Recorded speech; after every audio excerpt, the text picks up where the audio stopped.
In compagnia con Alberto Rigo al termine di questa partita intensa, vittoria, 3 punti importanti anche in vista della classifica.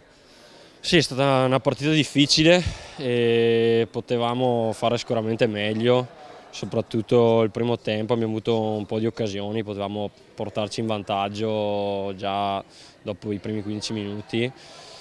Abbiamo sofferto, però sì, 3 punti importanti ci servono anche in vista della semifinale di Coppa Italia, che la classifica stabilirà dove si gioca, quindi è importante far punti per noi adesso.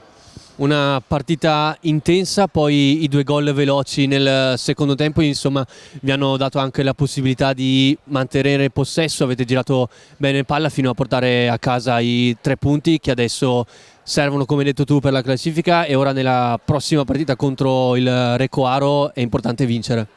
Sì, in realtà la squadra è stata costruita per vincere, quindi il nostro obiettivo è vincere ogni sabato, è importante per noi vincere ogni sabato. Abbiamo avuto un paio di sbavature nelle prime giornate del campionato, però adesso stiamo lavorando molto e continuiamo a lavorare, adesso da domani si pensa alla partita di sabato contro il Racquaro. Grazie mille. Grazie a te.